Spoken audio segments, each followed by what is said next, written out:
Well, I think we have an opportunity and a challenge that are directly related.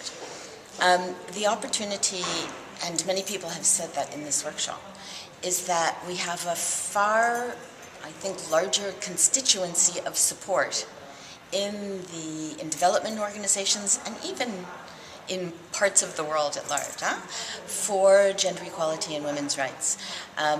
As one person said, in development organizations right now, often there's not as much resistance as there was. There's more the question, how? Yeah. Fine. The argument has been made.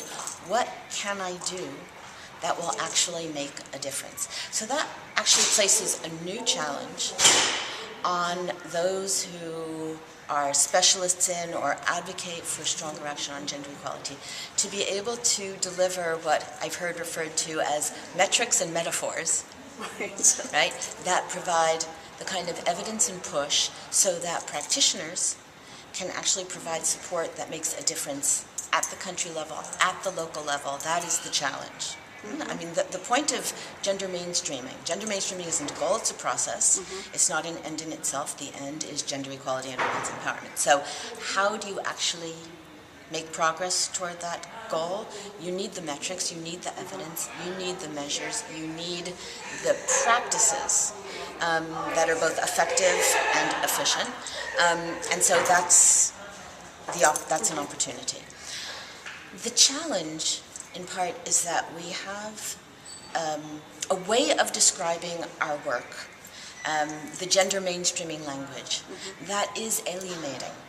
And at a time when there is excitement and opportunity, right, to be trying to bring people on board, using language and frameworks that are not devoid of people, but in which people do not seem to be the ultimate actors, I think is not necessarily helping. So how do we use what we've achieved, use the opportunities that are there, build on all the really extraordinary results that have been generated through a focus on gender equality, using the constituencies for women's rights that have pushed, at institutions to be accountable, and the practices that have emerged from gender mainstreaming. How do we use that to actually support progress?